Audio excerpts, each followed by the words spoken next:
ಆ toxin deposit ಆದ್ರೇನೆ ಅದೇ heart blockage ಆಗೋದು, ವೆರಿಕೋಸ್ ವೇನ್ ಆಗೋದು, ಗಾಲ್ ಬ್ಲಾಡರ್ ಸ್ಟೋನ್ ಆಗೋದು, ಕಿಡ್ನಿ ಸ್ಟೋನ್ ಆಗೋದು, ಬ್ರೈನ್ ಹೆಮರೇಜ್ ಆಗೋದು. ವಾರಕ್ಕೆ ಒಂದು ಉಪವಾಸ ಮಾಡೋದ್ರಿಂದ ನಮ್ಮ ಹೊಟ್ಟೆಲಿರ್ತಕ್ಕಂಥ ಟಾಕ್ಸಿಸಿಟಿ ಎಲ್ಲ ಖಾಲಿ ಆಗುತ್ತೆ. ನಿಮ್ಮ ಡೈಜೆಸ್ಟಿವ್ ಎಂಜೈಮ್ಸ್ಗಳು ಉತ್ಪತ್ತಿ ಆಗೋದು ಹೆಚ್ಚಾಗ್ತದೆ, ಹಾಗೂ ಅಲ್ಲಿರ್ತಕ್ಕಂಥ ಇನ್ಫೆಕ್ಷನ್ಗಳು ಕಮ್ಮಿ ಆಗ್ತವೆ, ಕರುಳು ಸಂಪೂರ್ಣವಾಗಿ ಸ್ವಚ್ಛ ಆಗುತ್ತೆ.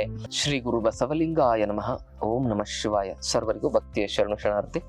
ನಾನು ನಿಮ್ಮ ಯೋಗ ಗುರು ವೈದ್ಯ ಶ್ರೀ ಚನ್ನಬಸವಣ್ಣ, ಶ್ರೀಗಂಗಾ ಯೋಗ ನಿಸರ್ಗ ಚಿಕಿತ್ಸಾ ಹಾಗೂ ಆಯುರ್ವೇದ ಸಂಶೋಧನಾ ಕೇಂದ್ರ, ಆರೋಗ್ಯ ಮಹಾಮನೆ, ಬೆಂಗಳೂರು, ಹುಬ್ಬಳ್ಳಿ, ಧಾರವಾಡ ಹತ್ತಿರ ಮುರುಕಟ್ಟಿ. ತಮ್ಮೆಲ್ಲರಿಗೂ ನಮ್ಮ ಯೂಟ್ಯೂಬ್ ಚಾನಲ್ಗೆ ಭಕ್ತಿಯ ಸ್ವಾಗತ. ಆತ್ಮೀಯರೇ, ವಾರಕ್ಕೊಂದು ಉಪವಾಸ ಸರ್ವ ರೋಗಗಳಿಗೂ ಪರಿಹಾರ ಅಂತ ಹೇಳಿ ಇವತ್ತು ನಿಮಗೆ ತಿಳಿಸ್ಲಿಕ್ಕೆ ಇಚ್ಛೆ ಪಡ್ತೇನೆ. ಯಾರು ವಾರಕ್ಕೆ ಒಂದು ಬಾರಿ ಉಪವಾಸ ಮಾಡ್ತಾರೆ ಅವರಿಗೆ ಕಾಯಿಲೆಗಳೇ ಬರೋದಿಲ್ಲ. ಅದು ಹೇಗೆ ಅನ್ನೋದನ್ನ ಹಂತ ಹಂತವಾಗಿ ವೈಜ್ಞಾನಿಕವಾಗಿ ತಿಳಿಸುವ ಪ್ರಯತ್ನವನ್ನ ನಾನು ನಿಮಗೆ ಮಾಡ್ತೇನೆ. ಆದ್ಮೇಲೆ ಉಪವಾಸ ಅಂದ ತಕ್ಷಣ ಕೆಲವರು ಏನ್ ಮಾಡ್ತಾರೆ ಅಂತ ಹೇಳಿದ್ರೆ, ಬೆಳಗ್ಗೆಯಿಂದ ಸಾಯಂಕಾಲದವರೆಗೂ ಉಪವಾಸ ಇರ್ತಾರೆ. ರಾತ್ರಿ ಬಜ್ಜಿ, ಮಿರ್ಚಿ, ಅವಲಕ್ಕಿ, ಏನೇನೇನೇನೋ ನಾಷ್ಟ ಮಾಡಿಬಿಟ್ಟು ಅವರು ಆ ಉಪವಾಸ ಮಾಡಿದ್ದು ಕೂಡ ವ್ಯರ್ಥ ಆಗುತ್ತೆ. ಅದಕ್ಕೆ ಉಪವಾಸ ಅಂದ್ರೆ 24 ಗಂಟೆ ಏನು ಸೇವನೆ ಮಾಡದೇ ಇರೋದು, ಅದು ಪರಿಪೂರ್ಣ ಉಪವಾಸ ಅಂತ ಹೇಳ್ತಾರೆ. ಅದಕ್ಕೆ ಏನನ್ನು ಸೇವನೆ ಮಾಡದೇ ಇರೋದು ಅಂತ ಹೇಳಿ, ನೀರು ಕುಡಿದಂಗೆ ಮತ್ತೆ ಕೆಲವೊಂದಿಷ್ಟು ಉಪವಾಸಕ್ಕೆ ಸಹಕಾರಿಯಾಗಿರ್ತಕ್ಕಂಥ ಆಹಾರವನ್ನ ತಿಂದಂಗೆ ಇರಬಾರ್ದು. ಏನನ್ನು ಸೇವನೆ ಮಾಡದೇ ಇರೋದು ಅಂತ ಹೇಳಿ ತಪ್ಪು ತಿಳ್ಕೊಬೇಡಿ, ನಾನೇನೋ ಹೇಳಿದೆ. ಅದಕ್ಕೆ ಕೆಲವೊಂದಿಷ್ಟು ಉಪವಾಸದ ಆಹಾರಗಳಂತಾನೆ ಇದಾವೆ. ಆ ಉಪವಾಸದ ಆಹಾರಗಳನ್ನ ಸೇವನೆ ಮಾಡ್ತಾ ಉಪವಾಸ ಮಾಡೋದು. ಉಪವಾಸದ ಆಹಾರಗಳು ಅಂತ ಹೇಳಿದ್ರೆ ಏನು?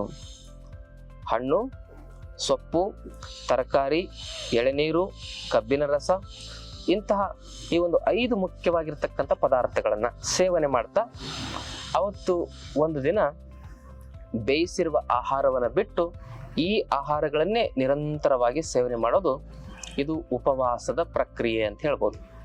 ವೈಜ್ಞಾನಿಕ ಉಪವಾಸ ಇದು.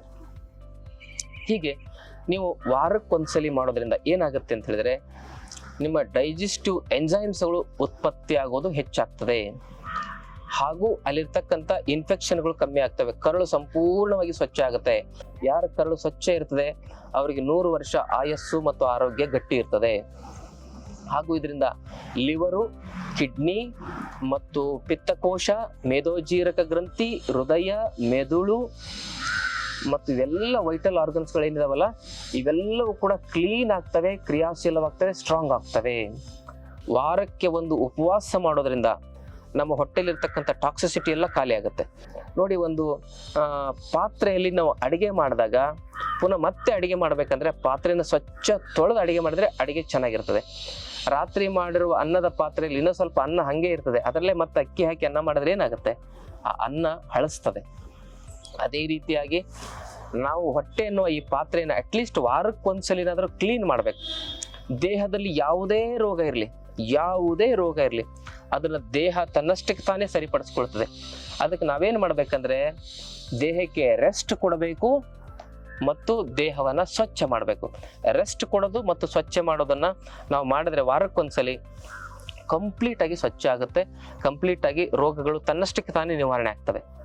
ಆ ರೆಸ್ಟ್ ಕೊಡೋದು ಯಾವಾಗ? ನಿಮ್ಗೆ ರಜೆ ಯಾವತ್ತಿರುತ್ತೆ ಅವಾಗ, ಭಾನುವಾರ. ನೀವು ಯಾವತ್ತು ರಜೆ ಇರುತ್ತೆ ಅವತ್ತೇ ಜಾಸ್ತಿ ತಿಂದ್ಬಿಡ್ತೀರಿ. ಅದಕ್ಕಾಗಿ ಇನ್ಮೇಲೆ ಏನ್ ಮಾಡ್ಬೇಕು? ಯಾವತ್ತು ರಜೆ ಇರುತ್ತೆ ಅವತ್ತು ದೇಹ ಶುದ್ಧೀಕರಣವನ್ನು ಮಾಡ್ಕೊಳ್ಳೋ ಪ್ರಕ್ರಿಯೆಯನ್ನ ನೆನ್ಪಿಟ್ಕೊಳ್ಬೇಕು. ಅದಕ್ಕಾಗಿ ಆದ್ಮೇಲೆ ರಜೆ ಇರ್ಬೇಕಾದ್ರೆ ಮನೇಲೇ ಇರ್ತೀರಿ, ಅವತ್ತು ಪೂರ್ತಿ ರೆಸ್ಟ್ ಆಗುತ್ತೆ. ಈ ರೀತಿಯಾಗಿ ನೀವೇನ್ ಮಾಡ್ಬೇಕಂದ್ರೆ, ರಜೆ ಇರೋ ಸಂದರ್ಭದಲ್ಲಿ ಹಣ್ಣಿನ ಜ್ಯೂಸ್ಗಳನ್ನು ಕುಡಿಬಹುದು, ತರಕಾರಿ ಜ್ಯೂಸ್ಗಳನ್ನು ಕುಡಿಬಹುದು, ಕಬ್ಬಿನ ರಸವನ್ನು ಕುಡಿಬಹುದು, ಎಳೆನೀರನ್ನು ಕುಡಿಬಹುದು. ಈ ರೀತಿಯಾಗಿ ಮಾಡಬೇಕು. ಆ ಉಪವಾಸ ಚಿಕಿತ್ಸೆಯಲ್ಲಿ ನೀವು ಮುಖ್ಯವಾಗಿ ಏನ್ ಮಾಡ್ಬೇಕಂದ್ರೆ, ಹಣ್ಣಿನ ರಸಗಳಂದ್ರೆ ಒಂದು ದಿನ ಉಪವಾಸ ಮಾಡಿದಾಗ ಯಾವ್ದಾದ್ರು ಒಂದು ಹಣ್ಣನ್ನು ಉಪಯೋಗಿಸಿ, ತರಕಾರಿಲಿ ಯಾವ್ದಾದ್ರು ಒಂದು ತರಕಾರಿನ ಉಪಯೋಗಿಸಿ, ಅದ್ರ ಜೊತೆಗೆ ಎಳೆನೀರು ಪ್ಲಸ್ ಕಬ್ಬಿನ ರಸವನ್ನು ಉಪಯೋಗಿಸಿ. ಅಂದ್ರೆ ಮಿಕ್ಸ್ ತರಕಾರಿ, ಮಿಕ್ಸ್ ಹಣ್ಣುಗಳು ಇವೆಲ್ಲ ಮಾಡೋದ್ರಿಂದ ಏನಾಗುತ್ತೆ, ಶರೀರಕ್ಕೆ ಕೆಲವು ಸಂದರ್ಭದಲ್ಲಿ ಕನ್ಫ್ಯೂಸ್ ಆಗುತ್ತೆ.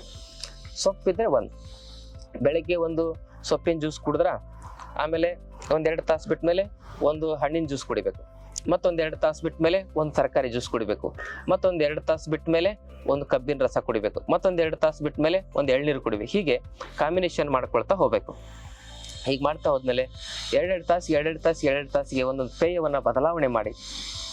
ರಾತ್ರಿ 6 ಗಂಟೆ ಆದ್ಮೇಲೆ ಎಳ್ನೀರು ಬೇಡ, ಆ ಸೊಪ್ಪಿನ ತರಕಾರಿಯ ಹಣ್ಣಿನ ರಸಗಳನ್ನು ಸೇವನೆ ಮಾಡಬಹುದು. ಹೀಗೆ ಒಂದ್ ದಿವಸ ಪೂರ್ತಿ ಬೆಳಗ್ಗೆ 6 ಗಂಟೆಯಿಂದ ರಾತ್ರಿ ಮಲಗುವವರೆಗೂ ಈ ಸೊಪ್ಪು, ತರಕಾರಿ, ಹಣ್ಣುಗಳ ರಸ ಹಾಗೂ ಎಳೆನೀರು, ಕಬ್ಬಿನ ರಸವನ್ನ ಸೇವನೆ ಮಾಡ್ತಾ ಬಂದ್ರೆ ಕಂಪ್ಲೀಟ್ ಆಗಿ ನಿಮ್ಮ ದೇಹ ಶುದ್ಧೀಕರಣ ಆಗುತ್ತೆ.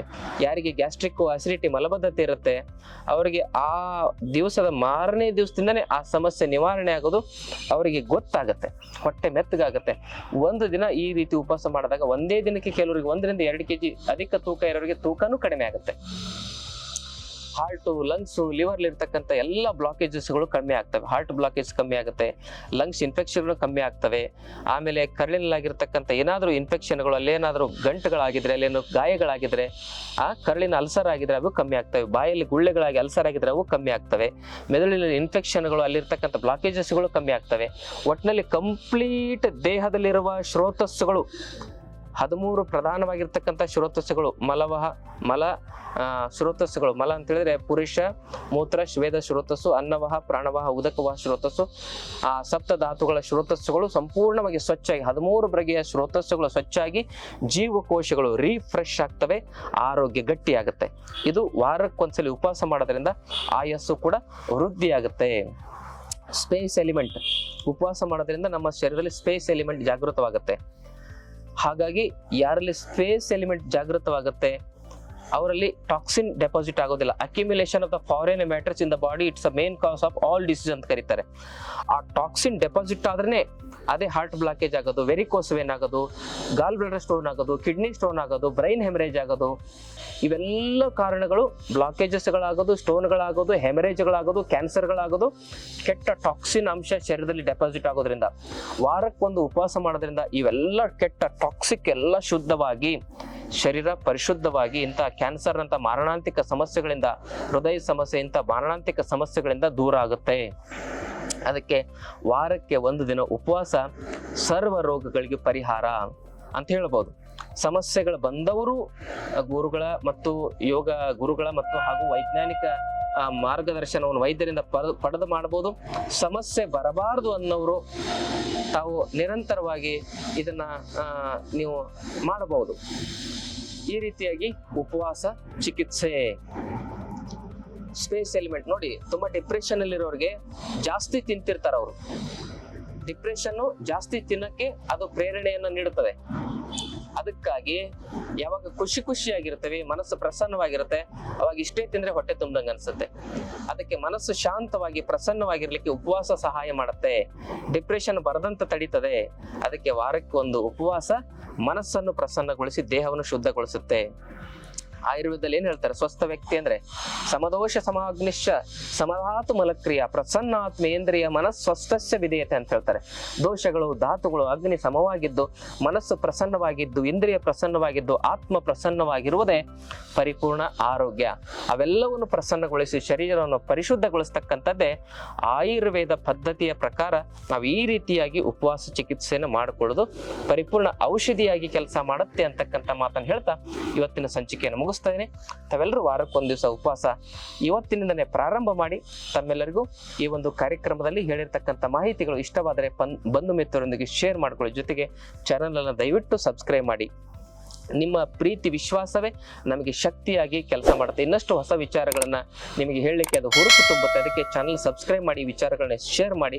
ನಮ್ಮ ಆಶ್ರಮದಲ್ಲಿ 5 ದಿನದ ಆರೋಗ್ಯ ಶಿಬಿರ ಪ್ರತಿ ತಿಂಗಳು ನಡೀತಾ ಇರ್ತದೆ.